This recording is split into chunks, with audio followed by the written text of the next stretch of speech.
access to: the neighborhood, the school, the workplace, the university, the classroom. And again, Occupy has done a good job of turning our attention to something more substantive than what's going to happen in the Tweedledee, Tweedledum, and Tweedledummer dance that goes on every 4 years. I'm not saying there's no difference, and I'm not saying don't work in a campaign, but I am saying be smart about it. When you say that President Obama disappointed you, for example, I think maybe you weren't paying attention to what he was saying during the campaign. Because what he was saying very clearly was that I'm a moderate, middle-of-the-road, compromising, he might have added ambitious politician. He was all that, and the right looked at him and said, no, he's a secret socialist who pals around with black nationalists and others, and he's a Muslim, and on and on. The left looked at him saying that and said, he's winking in my direction. He loves us. No, he doesn't. So he is who he said he was. The thing I worry about, and I'll end with this, but the thing I worry about in that approach is to say, it's an election year. Therefore, would all the women please shut the fuck up? And would all the gays get back in the closet immediately? And black people disappear for a minute because we got to get this election done. And then we'll get everything right. No, it doesn't work that way. We have to demand that things get right now in order for them to ever get right in the future. I want to say, we'll come back to you, but I want to say just one additional thing to this, which is, I wouldn't have said, in your perfect rap, I wouldn't have said join the campaigns. Because I think the issue is we should vote. We should vote. That's right. And we should urge everybody to vote. Enough. We should not pay attention to it. We should watch ESPN all day, all night, or something, so that we don't hear this kind of craziness that's going on, because it has... We know it's a bought election. Everybody in America now knows it's a bought election. And it's not that it doesn't matter. It matters enormously. We should vote because we should vote locally and for a variety of reasons. But that's not where our energy is, and that is not where any fundamental change is going to come from. None. I got to say one thing about you. One thing about you. So Bernadine said that you should look at the ESPN. Every morning we have an argument because I want to listen to NPR and get angry. I want to get this and I get pissed off. You know what? I get very pissed off when they say the Bill and Melinda Gates Foundation, which thinks everyone should have a chance for a productive and healthy life. Not a productive and healthy life, just a chance. But Bernadine listens to Mike and Mike every morning. It clears your dreams. It clears your dreams. And prepares you for the next step. I want to say one more thing, which is that the class character of the state system, all of it, is so entrenched that we have to say that we could elect God and she would disappoint, okay? It is in its nature. This is nothing about, yes, of course we should vote for Obama. It's just no question, whoever else is running. Or a local candidate that you know. But it is in that system, and that's why I think starting off by setting the framework about who we are and where we are is just critical. You asked a question about us in Germany. Is that right? No, about America, actually. Well, but you were saying that Jeremy Veron's book, which compares us and the Rav. Yeah? He says both those movements were expressions of, volatile expressions of a conflict about the meaning of America. Can it be redeemed? Is there anything revolutionary about mobilizing the idea of America? Are you Americans? Yeah, well, she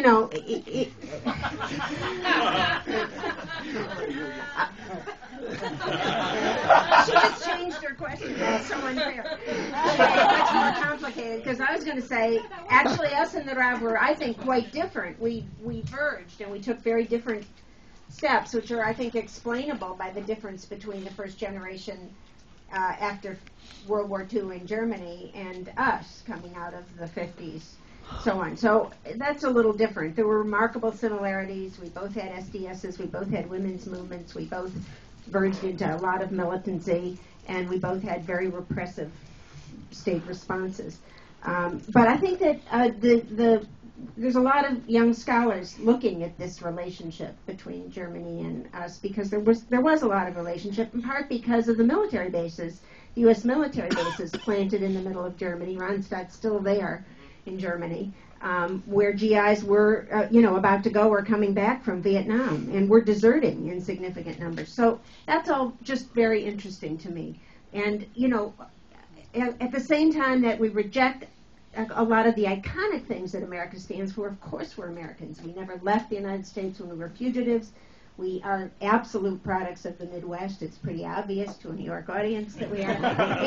And I think our job, and the nice thing about the United States is that it was born in an anti-colonial fervor, and yet was a colonizing empire, right, that committed genocide in order to even exist. And so I think it gives us that double whammy of understanding the need for revolution in different generations, and kind of the weight that it carries being an American, and why we recognize Israel, for example, in ourselves as an occupying, not in the good occupying, in the other occupying sense of the word. You had the next question, 2, 3. I'm going to start here, because he's been... Okay. So, as many, I assume it's on many people's minds that we're in the middle of this kind of debate about tactics, about diversity of tactics.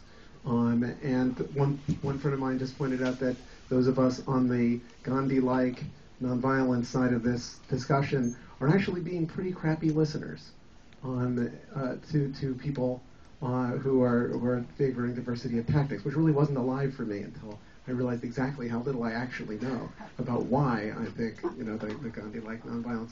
So, if you can help us in this discussion on, directly in any way, that would be awesome. Well, I'd like to hear a little more about it, but you just described a nice opening right there.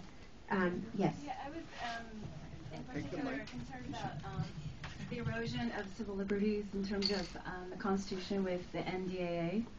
And how do you feel about Obama signing that and putting specific words that Americans can be indefinitely detained? I mean, this to me is one of the scariest laws that ever has come through, and it sounds a lot like fascism and the same tactics that they used. And I also believe that the NDAA is a reaction possibly to the Occupy Wall Street movement, because they're scared. They're scared of people on the street now, and now that's why they put the words, Americans can be detained, and also because of the economic situation. They're afraid of the backlash. But so how do you feel about this coming to pass, and that Congress passed it overwhelmingly, majority? I believe everyone's bought and paid for almost, except maybe Ron Paul. And I think the elections is a sham. I think that they're trying to divide people between the Republican and Democratic Party. I mean, on issues that I think everyone feels the same way about, civil liberties and wanting a good life, and they just find a way to create this charade to believe that you have a choice, and it's not a choice.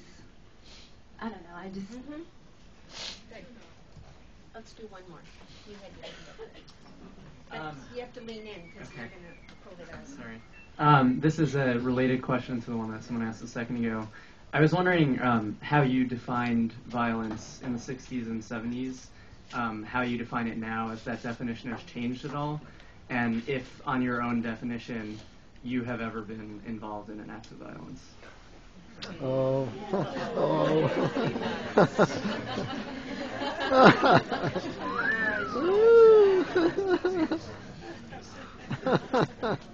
Don't be mean. The first rule of activism, don't be mean. Don't be so mean. Well, let's talk.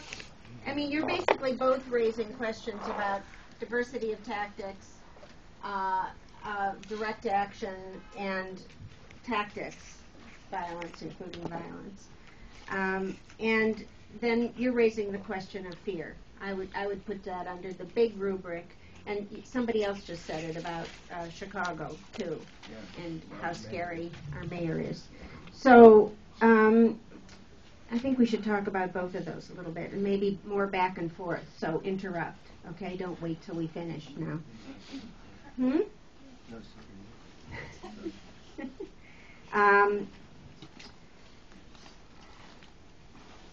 I think that what Bill was describing before, I'm going to talk about tactics for a minute, but I don't have an answer for you, of course. I think that what Bill was describing before was direct action. Those are interesting words, and they have a long history, and they're terrific. And to some people, that means violent action. Let's just note that. To other people, it means nonviolence. But direct action can be many things. It means you're putting your body on the line. It often means you're breaking the law. It often, but not always, means that you're, defying the taken for granted. You're changing the frame. You're sitting down at the lunch counter. You're pouring blood on draft files. You're breaking into the FBI office in Media, Pennsylvania, and unleashing what we now know as COINTELPRO by leaking FBI files to the New York Times, who published them at the time. And you may remember that nobody's ever been caught or charged with that break-in. So I always want to ask students when I teach this, was that violent? Were any of the things that I just mentioned violent acts? They certainly involved breaking a door or a window. I don't know how they got in. Or maybe it didn't. Maybe they had a key and it was an inside job. I have no idea. Nobody knows. But, okay, the draft files, or the kind of putting ball-peen hammers on B-52 bombers, which the Catholic left specialized in for a period of years. I think that those kind of things, in some people's eyes, are violent. In other people's eyes are property damage. In other people's eyes are simple, nonviolent, direct action. So there's a kind of it isn't obvious, and these aren't categorical. Certainly the blurring of the lines is not obvious. And one of the things that struck me about Occupy is that the powers that be had a thing about cleanliness more than about violence, right? So that's perfectly American, just to go back to your question of what's so perfectly American, They had to move Occupy out in multiple cities at the same time because they needed to clean the park, as if they've been cleaning parks in New York City. So, it's interesting, isn't it, that mainly the issues weren't about, the bridge or even police violence, that really kind of incredible police violence that have gone on across the country in 2011, but really about how well-behaved people are. And certainly people made a tremendous effort to be well-behaved. But of course, if you're really trying to change this massive, powerful, wealthy, decaying system, we're going to be set upon and denounced in various ways, and that's going to happen in a multitude of ways. And so you can never please enough, is I guess what I'm trying to say. You can be pleasing, and you can be nice, but it's going to come down to something that you did wrong and some regulation that was violated. So that's the risk that we have to take by acting together. And I think that comes, in my mind, to the fear question, which is that, when you dance off the cliff and you turn around and there's a large group of people and you have to do mic checks that go 3 and 4 times out, just to be heard, that's, brilliant. That gives you, that kind of melts away the fear, at least at the moment it does. And it gives courage and inspiration, and it makes other people, whether they actually come or don't come, want to be part of it and change their minds and identify that something else is possible. You've just changed the frame. And even when we saw our generation, the police savagely beating freedom riders, to the point of, really permanent damage or killing people in the South as they did. It didn't stop the people who wanted to join. That's kind of what's interesting about fear. So we can be afraid. It's fine to be afraid, but it's not fine to, therefore, stop acting. And I think that I want to say that about Chicago. I don't think there's ambivalence about wanting people to come to Chicago. I've been to a ton of meetings. Maybe there's ambivalence. Nobody owns Occupy Chicago anymore, or that I know of. or nobody owns the call for the NATO G8 demonstrations. There's huge numbers of people involved in it. I think it's important to have a massive showing there. Really important. And of course, you know, the mayor and, I mean, the president thought this was a good idea. I don't know if he needs his 68 history. How did he think this was a good idea? To have a showcase NATO G8 meeting in the middle of the election campaign in Chicago, in downtown Chicago, along the lakefront, in August? I mean, it's not in August, it's in May, but, you know, isn't that crazy? So maybe you should talk to him instead of to us, because I think it was a crazy idea. I think that the city is getting billions of federal dollars to ramp up the militarization of the police force. They're trying to close all the schools in downtown so there's no youth around. And have graduations weeks earlier so there's no parents around. And, you know, it's just amazing watching this happen. I don't think it's going to be scary myself. I think it's going to be exhilarating. And then, you know, it's a question of using the public spaces and using humor and art and keeping ourselves, you know, as Bill says, educating and pushing out and messaging. You know, I really like the way you said America was born as an anti-colonial force as it was a colonial empire building force. And the reason is that reminds us that we live in contradiction and that diving into the wreckage is the proper way to comport yourself, not choosing one or the other, but diving into the wreckage. On the question of being Americans, you know, the thing that every politician has to genuflect in front of is the idea of American exceptionalism. We should reject that, and we should reject it noisily, and we should reject patriotism, and we should reject it noisily. We should be citizens of the world. We should be human beings. We should embrace other human beings from other countries. What makes us exceptional? That we don't have to be subject to the laws of other nations, that we don't have to be decent and fair in our dealings with others because we're somehow exceptional. You know, every nationalist in the history of the world excuses their own behavior when it runs against what everybody else is expected to do. And American nationalism is as ugly as any nationalism ever was. I argued before that, you know, that the standard by which you should judge your actions are did you learn and did you teach? And part of what I didn't say, but I want to say now, is that means in part that we display our politics, that we are out on the street corner with our signs, that we picket, that we, you know, do tactics, that we occupy, all of those things. But it also means we have to learn to talk to strangers. We have to learn to talk to others. And there's not a campus in this country that isn't somewhere near part of the great gulag of prisons that sweep across the nation. We should be organizing against those prisons. We should be organizing for not just death penalty abolition, but prison abolition. And as soon as I say that, I know people immediately think of John Wayne Gacy. Well, I'll concede.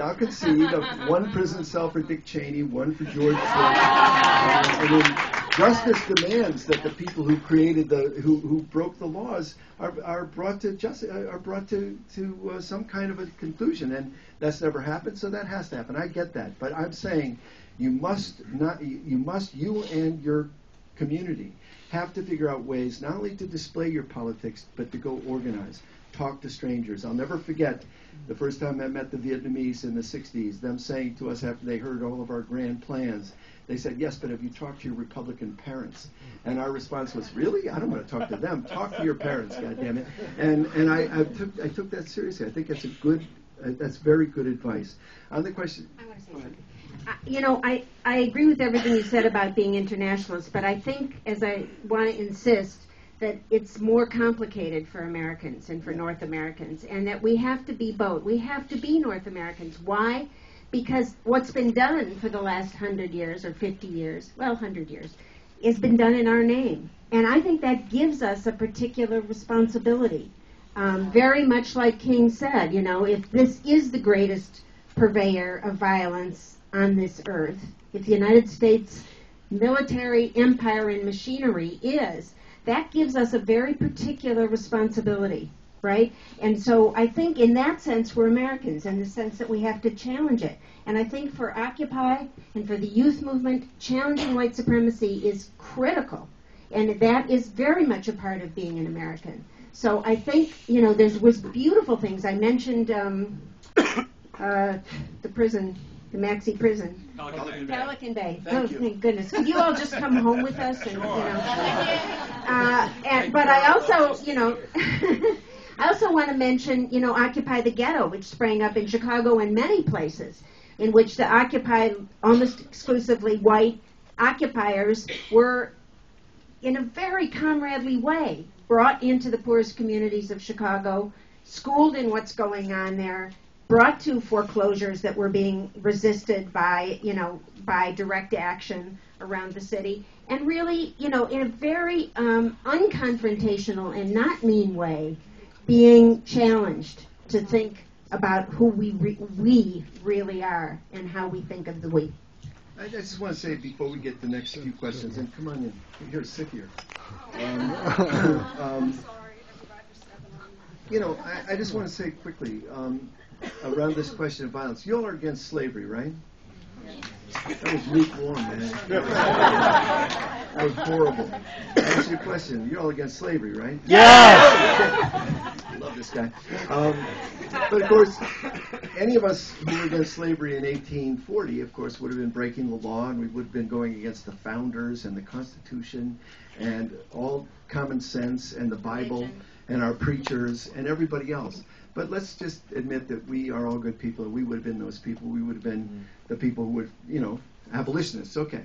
We're all for a woman's right to vote. We're all for a lot of things that weren't common sense once upon a time. But the one thing about going back to the days of slavery is it's very clear to us today that slavery was, the slave state was a state of violence. It was a state of perpetual violence, whether anybody raised a fist or not. It was a state of perpetual violence. Empire is a state of perpetual violence. We have $1 trillion military budget. We have a war culture that we don't even notice because we live in it. We breathe it in every day. So when you go to the airport and they say, we'd like to let the uniformed military board first and thank you for your service, I always say, I wish you would say, what about the teachers and nurses? Let's thank them for their service. And let's let them board first and let them rip up the first class. You know, remember Stephen Colbert, Rosa Parks gets on and goes to the first class. What are you going to do? Tell her to sit? You know, no way. You know, so we breathe in the culture that we live in, and we take it for granted. So we live, I contend, we live in a militarized and militaristic and violent culture. So if I ever committed an act of violence, everybody in this room participates in it every day, and it's sanitized and it's kept away from us, and we don't notice it, and the kind of, so yes, we do, and we pay for other people to execute it. It's, you know, a death in Guatemala by pneumonia is a quiet death. You know, it's a violent death, but it's quietly executed. And I think that we have to be serious about that and understand it, not because we should kind of unleash the dogs of violence, but because we should be clear that there is no purity, there's no way to escape from the world that we live in. And the important thing is to see it for what it is, expose it, make sense of it, and bring it to an end. And that's the best we can hope for. You want to say? Okay, we got we're going to do the last three because the temperature's rising. So, come on. Oh, no, and you've got one. Where are you? There you are. You're next. After me. All right, so check this out. There was a couple questions about this already, right? But they just failed to be totally specific, right? There's a bunch of us that have been working really hard, and we're a real movement, and so there's real sort of disunity starting to be sowed, and for good reasons. Tomorrow, people are going to come in and have a conversation about some of the different it's being called tactology, when really there's a couple different groups of strategists who feel passionately, and they're like, hey, one group maybe feels like they need to maintain their autonomy to inspire themselves, to inspire other people to be effective and not be watered down. Another group feels like they need to be understandable and appealing to a really wide audience. Both of them think the other person, the other group, is like on some tactics shit, and there's this bad sort of misnomer of pacifism versus diversity of tactics, where nonviolent disobedience is one of the tactics on that arc of diversity. You know, wearing a banana suit for a date is a diverse tactic. You know? Right? It's cool. It's cool. We'll catch you up later.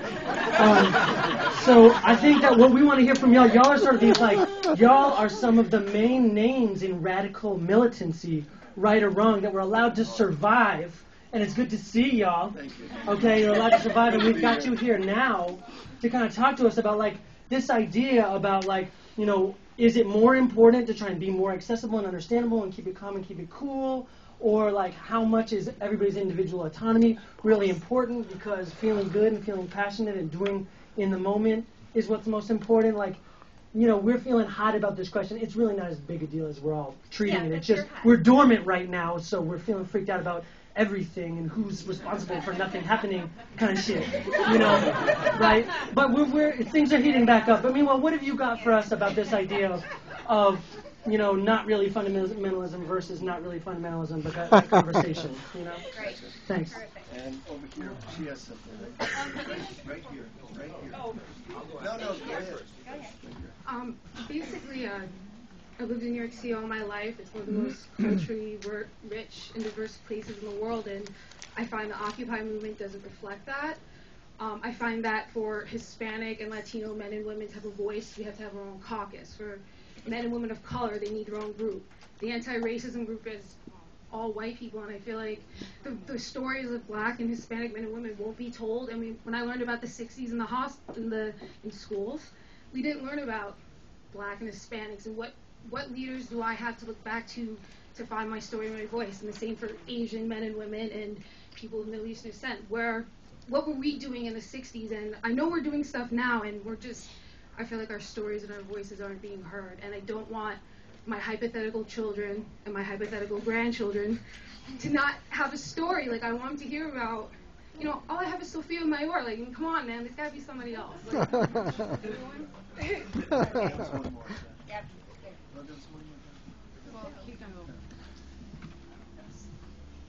Okay, so I wanted to talk briefly about diversity of tactics as well. I think that's really important for those of us in the room right now. And I wanted to provide a little bit of framework, like you had asked before during a previous round of questioning. The occupation in New York City has operated under a diversity of tactics framework since the third day of the occupation. And that diversity of tactics framework has produced results that I think adherents to Gandhi and nonviolence would be patting themselves in the back for. We put hundreds of thousands of boots in the ground and maybe seen a couple windows smashed and a couple bottles thrown. And as an adherent to diversity of tactics and as an identified anarchist, I think that that's because diversity of tactics allows folks to feel like they're not being boxed into one thing, they can make a choice, but there's kind of this quiet consensus being made about the tool that's working best for New York City right now. And so as folks that have dealt with the big split at the SDS, I was wondering if you could give us some advice around how to not watch our movement split similarly, because we're watching this kind of two-pronged attack by counter-revolutionary forces like Oakland Mayor Gene Kwan and that traitor Chris Hedges, kind of splitting and dividing our movement right now. And I'd just like to see some advice from folks who dealt with splits like this before as to how we can all continue to be unified and effective.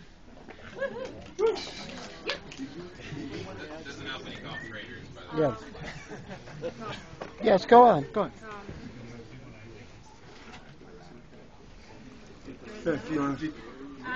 I'm gonna just muck around a little bit because I understand and I don't understand. And I just want to say most of the splits, certainly the big splits in 69 and 70, weren't about tactics, actually. They really were about politics. And I want to assert that, even though I know books have been made and blah, blah, blah. And I know we're forever identified with a couple of tactics, which is okay, too. But I think that I want to assert again that it was actually about political differences and about different ways of naming our moment. So I want you to stay in naming your moment, because I think it will help you to find the common ground again and not polarize. I don't know if it will, but I think it will. And that's important, because then you can let 1,000 flowers bloom, and you can have a range of things that are all pushing in the same direction, as I was arguing that Grace Lee Boggs asked for, So that's a little rosy of a picture, but I think that it's right. So we split primarily around around feeling that we had a moral responsibility and a practical responsibility to stand with the Black Liberation Movement, who were being killed in a deliberate strategy at that point in time. I don't think we would have had the wits or the wherewithal to escalate tactics if that weren't happening around us, if Fred Hampton hadn't been murdered by a secret plan between the FBI and the Chicago Police Department, which we now know about, and you should all look at Jeff Haas's recent book about this. It's, so we knew but we didn't know, but we saw what was going on around us, so it helps to have, now we didn't bring the majority with us around that split, but we influenced a lot of people in their different paths. So I think that, for example, the women's movement had its own series of splits around tactics, yes, and around separatism and around a range of things. So did the Puerto Rican movement here and on the island, in New York and on the island and in Chicago. And so did the Latino movement in Texas and California and so on. So did the Native American movement. So these were, they weren't exclusive.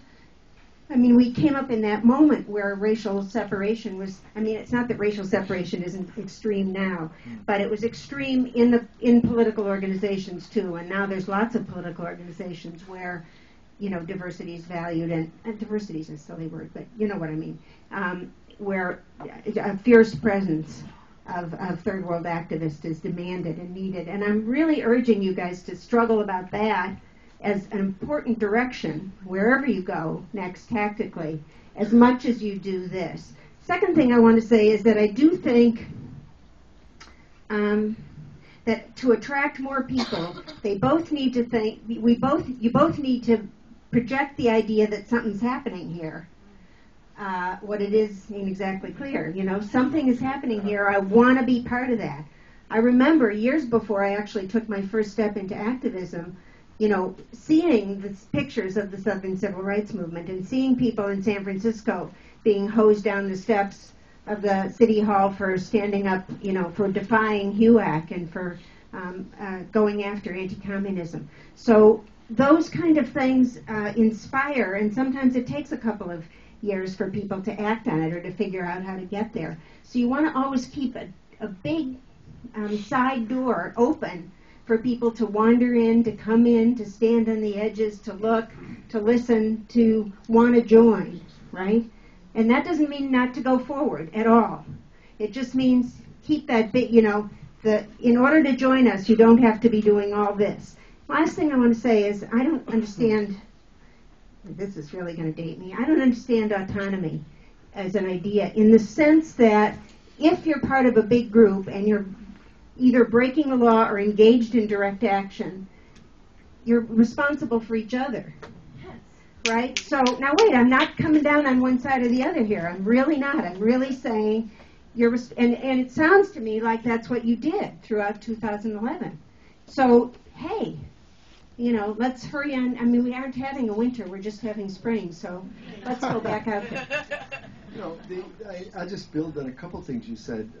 It seems to me that that diversity of tactics, it's a phrase I don't entirely understand exactly, but it seems to me that Bernadine and I were at a couple of Occupy sites, several actually, over the course of the fall and the winter.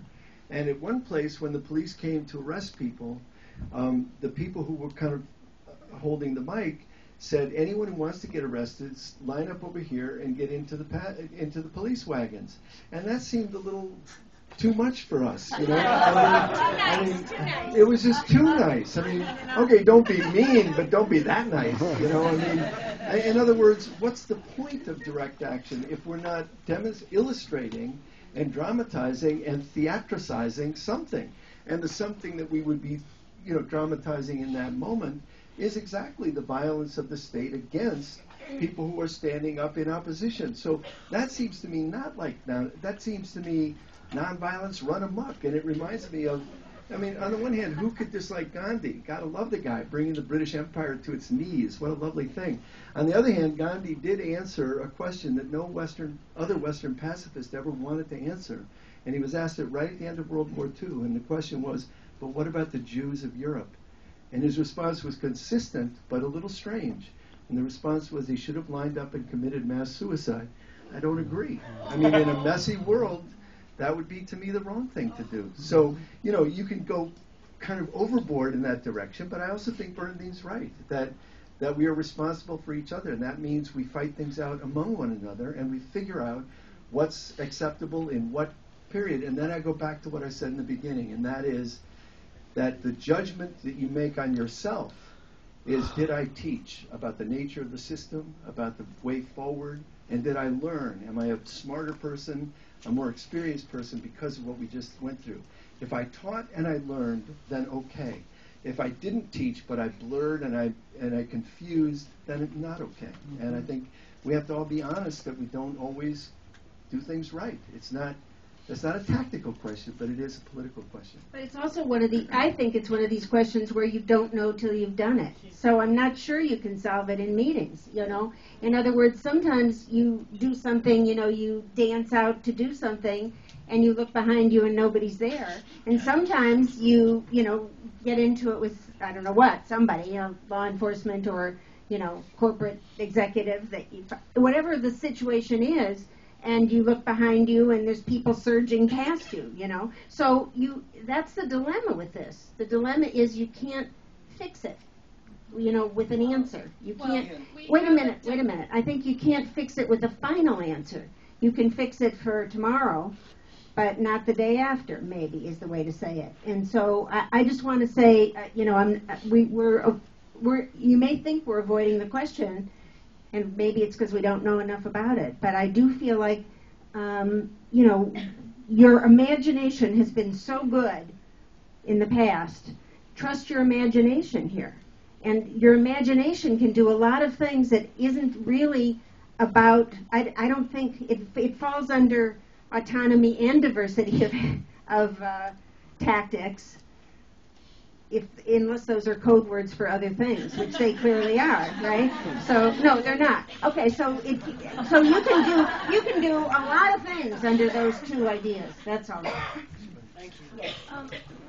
Last one. I don't have a question. I just wanted to clarify autonomy and your question about autonomy. So we have a declaration of the occupation. So those are very set principles. And so if someone goes and blows up in a building in our name, we're like, we didn't really. So, there's autonomy and there's autonomy. Sure. But nobody's done that. So in a way, you're imagining what might happen. Yeah. No. And I just want to say, even in the Weather Underground early days, when, by the way, there were like 10,000 political bombings per year in those 3 years, not done by the Weather Underground, done against property, usually a ROTC center or military research center on campuses. So this was like actually happening. Wasn't a tiny, well, I don't know how tiny it was, but it was a happening thing. I'm not recommending it at all, but I'm saying that one of the things that happened very soon is that people who claimed to be this and claimed to be that soon found out that there were there were code words and there were ways of doing things that kept your brand sort of clear. And so I think that you'll do that, and I think it's okay to spend a little energy worrying about the what if, and there will be provocateurs, and there will be infiltrators, and there will be a lot of things that you can't control. You just can't control it. But you can say that wasn't us right away, for sure. And I think that, your word has to be reliable to some extent. And that's what I'm sort of saying. Our word became reliable about what we were going to do and what we weren't going to do, reliable even to the authorities at the time. So that's important. I want to say one more thing. I thought I was responding to your point about racism and third world people and being reflected in history before by talking sort of directly to white people about what I think our responsibility is. But I'm not sure I was responsive. And I think that's why I mentioned Occupy the Hood. I think there's few questions more important for you to address this year, all of us to address this year, not really talking about you. That is to say, the connections. The prison industrial complex here is linked to the militarism abroad. You can't be against the war and be okay about the mass incarceration system, which is a huge system, and it includes the courts and the criminalization of this and that, and the new laws passed, but it includes the daily stop and frisk stuff in New York. It includes everything that these guys are violating the law about. It includes access to reproductive rights, which is really about access for everybody, not just some who can get their, stuff when they need it. So that question of pressing for equality at every step of the way requires that we, adjust, step over here. And when Bill says talk to new people, that's also other people in motion that may make you uncomfortable. But alliances, critical alliances. And I'm talking to white people because I don't know how else to respond to your very important point. I hope that's okay.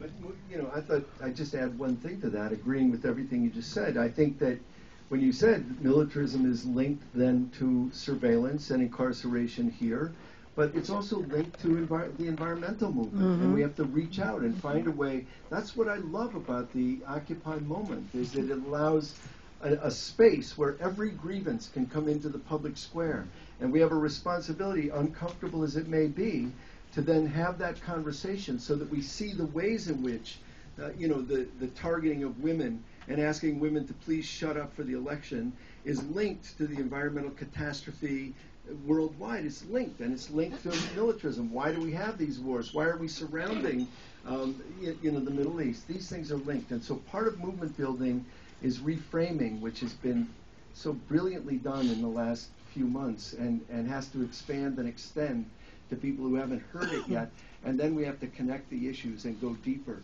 and then strategy, tactics matter. I want to say one last thing, which is Bill started to say we went to many different occupies because we travel all the time, and we did, and they all, some of you traveled and know this, but every occupy had such a different character.